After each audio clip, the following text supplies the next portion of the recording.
Babaeng complainant batok sa 11 ka mga pulis nga gipasanginlan o robbery, extortion o rape gipusil patay. Samtang gihulagway sa Cebu City Police Office nga usa ka high-value individual ang biktima. Samtang biktima gitanyagan og witness protection sa CHR apan giingong mibalibad. Ani ang report.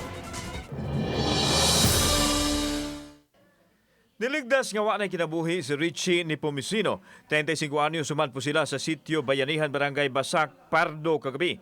Nakaangkon siya og samad pinusilan sa walang bahin sa mata hinungdan sa iyang hinanaling kamatayon. Natong gidirikan ang taga Station 7 nga to look for CCTV nga within the area basig na nahagilap. Gibutyag ni Police Colonel Josepino Ligan, Cebu City Police Office Director, nga usa ka high-value individual ang biktima kinsa sakop sa big-time drug syndicate kansang Kapuyo anaa sa jail facility sa Cebu City.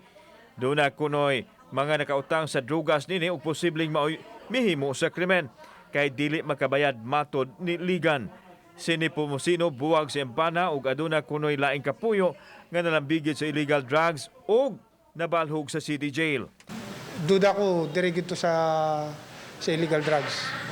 Posibleng wa siya nakarimit o katong utangan niya. Posible sa katong utangan nga labi na katong dagko nagutang kay dako na lagi iyang network. Gisusi usab sa Cebu City Police Office ang ubang anggulo nga posibleng motibo sa krimen. Nasairan nga si Nepomuceno mireklamo batok sa 11 ka mga pulis sa Sawang Caliro Police Station nga mihimo og robbery extortion. Usa sa gitumbok nini si Police Staff Sergeant Celso Colita, ang team leader nga milugos kuno kaniya sulod sa duha ka higayon. Kinahinungdan nga nag-operate ang IMEG batok sa nalambigit nga mga pulis kinsa giparilibuhan sa katungdanan o gipasakaan og kasong administratiba o kriminal. Sa kamatayon sa biktima gipadayag sa IMEG nga ipadayon gihapon ang kaso sa mga nahabiling mga pulis nga gireklamo. Ang IMEG ang nominal complainant batok sa mga pulis. Nag-istray namin ni Kuan sa atong prosecutor sa Rias na we will pursue the case.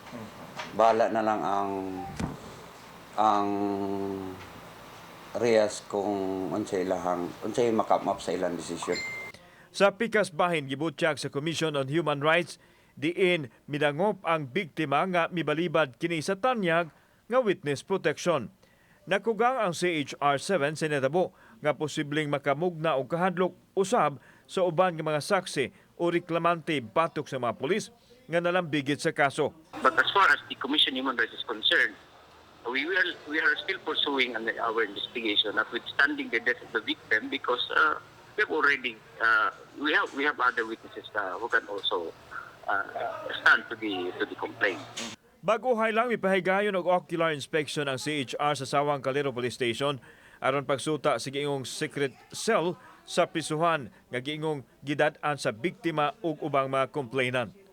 Kauban si Cleofer Lumayag ug Rod Prado. Ako si Alan Domingo. Balitang Bisdak.